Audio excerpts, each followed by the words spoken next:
For USCFootball.com, I'm Keely Eure here with Dan Weber for instant analysis of USC's 31-26 victory over the Arizona State Sun Devils. Now, Dan, I'm kind of finding it hard to describe this game when we were talking about how to even approach this video, because this game really had it all. You had Keaton Slovis just having a dominant first quarter. You had Jaden Daniels not playing. How did that affect USC's defense? You had Christian Rector with a game-winning interception.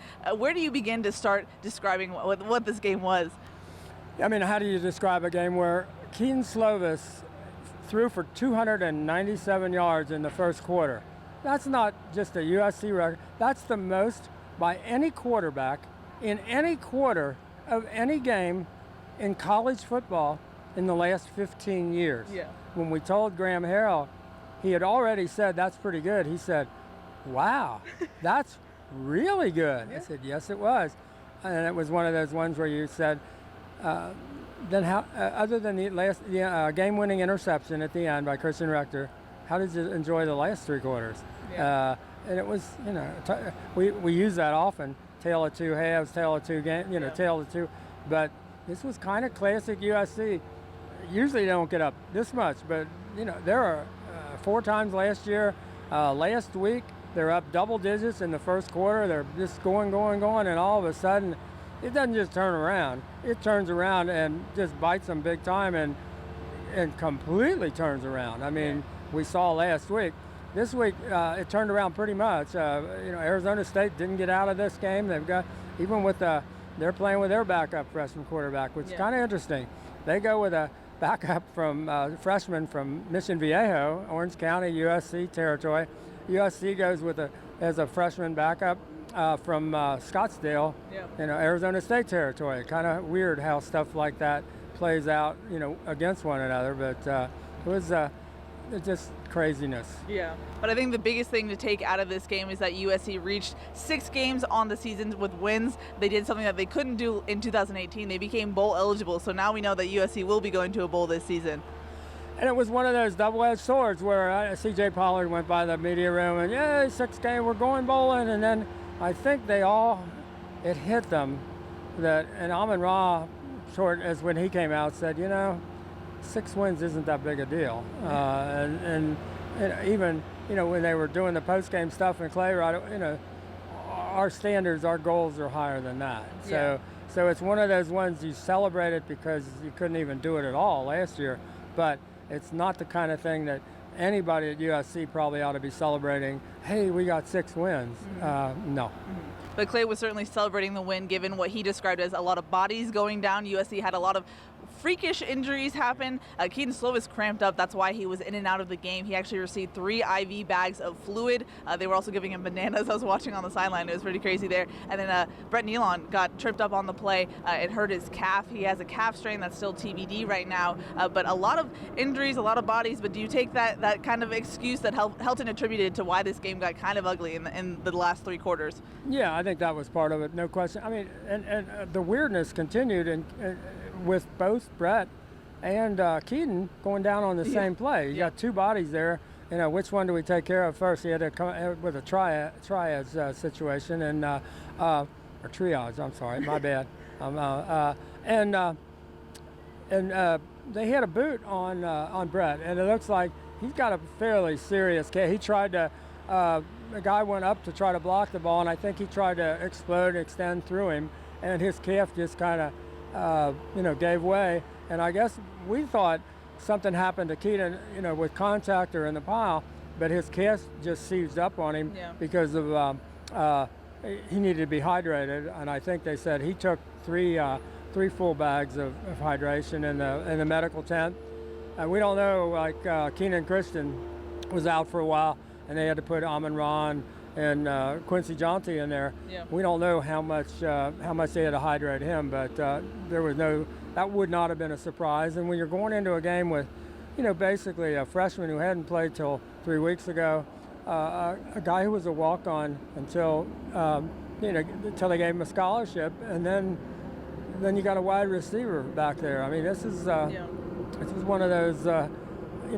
if it could happen and it was weird, it probably happened today. Yeah, but USC did, I guess, get some injury luck on the other side of the ball. USC's defense didn't have to face the mobile quarterback in Jaden Daniels. How much did that help this defense? I know that they were not helped out by USC's special teams. The kickoff kickoff return coverage was just so poor, and they were given such bad field advantage throughout the game. Yeah, this was a team that last week special teams coordinator John Baxter said we don't squib kick because they should have squib kicked at the end of the first half against Oregon. They kick it deep, they run it back for a touchdown, changes the whole game, never come back. So this week, not only are they, they had been almost the number one team in the country in returning kickoffs. They basically stopped doing that after all the questions they got. And after questioning them about the squib kicks, after they couldn't cover the first two kickoffs, they just started squib kicking them. Not very well, and not given Arizona State pretty good field position, but it was like, what are you going to do? I mean, we can't cover it, can't kick it deep. Teams, it was obvious. Arizona State went to school on what Oregon did last week, and they couldn't wait to return kickoffs. They're coming back. The first one looked like they were, copying what Oregon did last week. So it was obvious they were really ready to come back on the kickoff. So USC's playing a little chess out there, but I just think one of the things you have to do is say, we're going to cover kicks better. Instead of we can't cover kicks and we're going to kick it. And one time they squibbed it out of bounds. That's not big boy football. That's not winning football. That's kind of like, I would say that's sort of loser football. I don't think you can do that. Yeah. Clancy Pendergast said that their goal coming into this game was to put their foot down and not let Arizona State run the ball. I believe Benjamin was limited to around 50 yards. What do you take away from this defensive performance? Well, John Houston said something. He said, we have a motto now. Wherever they put the ball on us, we're going to go out and do our job. And I think we know why that's their motto. And they just said, we're used to this now. And USC didn't, that punter for Arizona State, the Turk kid, is just terrific. They started out inside the 5-yard line, I guess 3 different times. I think inside the 10 another time. They were backed up. And, once they had to start with, Matt Fink. And not that, Matt isn't experienced or can't do the job, but he didn't know he was going in until Keaton can't. And so there were some real challenges for USC that are kind of understandable. And then there were others that they just do things that you just say, wait a minute, did they get 2 false starts on punt formations? Yeah. Or did they get called for a illegal shift on an extra point? Yeah. Who does that? Yeah. Who's ever seen that? It's like, what's going on here? Yeah. Crazy. I think that's why it's so hard to describe this game, because you have Keaton Slovis setting USC records, but then you also have kind of bonehead penalties, bonehead plays, and I think it just speaks to the overall talent on this team, but also lack of discipline, lack of organization, I guess, as far as how they're coached and how they practice. Yeah, I think the thing that makes it a little tougher is in practice, I'm not sure they're put under the same kind of pressure that you're going to run into in a game all the way from the beginning to the end of practice. I think it's tough to sustain, especially on the road, especially when you got a team with Arizona State's got talent, and Benjamin is really good. They've got some good receivers. They're tough kids, and they didn't quit. They kept coming. If you're down 28-7 first quarter, most teams are just going to say, "Yep, that's it. We'll get them next week." They didn't do that. And this is a good, nice crowd. This place really filled in here, and this is a great, place to play a college football game. And so USC survived. That's the only stat that totally counts out of today is, did you win or lose? Yep. Everything else is like, how did all that happen?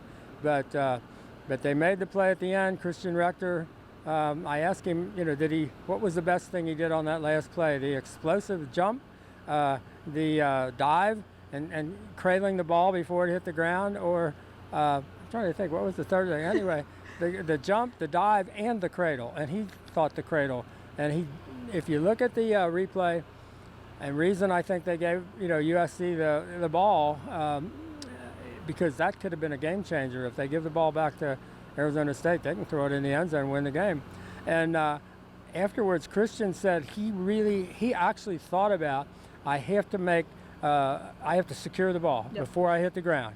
And when and they gave him, he made a football play by securing the ball, and that's a terrific play for a defensive lineman to make. To be able to realize, I'm fully extended, I'm going to hit the ground. I have to possess this ball before I hit the ground, and he did. And they said, okay, they weren't going to change the call. So, it's great to see Christian back healthy.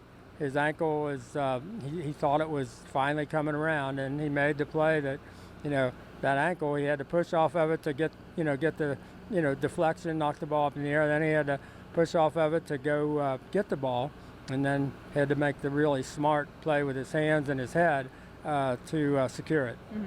Clancy Pendergast said that's the healthiest Christian Rector's been in the game since, I guess, week 2. So good to see him getting healthy and making plays out there. But as far as other injury updates, it's too soon to really know. I got to talk to Tyler Vaughns on his way out of the locker room, and he said he's fine. But Stephen Carr also told me he was fine, and he still hasn't played. And speaking of which, Stephen Carr and Vavai Malapei actually dressed out in uniform and warmed up with the team. I didn't get to see Vavai Malapei, but Alicia from Raina Troy did see him and said that he barely looked 50%. But as far as the running backs go and what that means for Keenan Christon, he's right at the mark where they have to sit down and decide whether or not to redshirt him. But given the health of the running backs, that it's still questionable for both. I think Stephen Carr is definitely closer than Vi.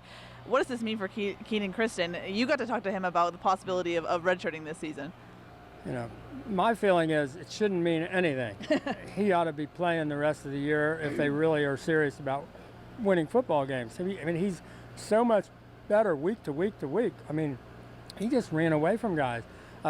People will be happy to know that one of the 2 people he ran through and ran away from on his touchdown was Jack, who was trying Jack Jones was trying to pull the ball loose, and instead of being able to pull the ball loose or tackle him, he just left him in his wake, and he knew it too. He knew who Jack was, and so that was. That's so impressive to see. You can't make a false step with him. And, he said he's gaining weight now because he's got to run, up inside so much. And I said, well, how much you weigh now? Because he's been 181. He said, 182. He's gaining weight, he said. Well done. He's gained a whole pound. But he's catching the ball better. He made, one catch that was just terrific. And so I'm not sure how they can go into a game without him now. He's a weapon. If you make that one mistake that Arizona State did, it's a touchdown. Mm-hmm. And USC needs easy touchdowns. And but he said he's such a good kid. You ask him because Clay said we're going to sit down with him and talk to him and ask him. And I said, what will you say when Coach asks you, you want a red shirt or not? Are you okay about? And he said, I'll do whatever is best for the team. I want whatever is best for the team to happen. I said, okay. But when they say, what do you want? If it's your vote, what do you do? And he said, well, if they want me to redshirt, I'm fine with that. But if they don't want me to redshirt, that's even better.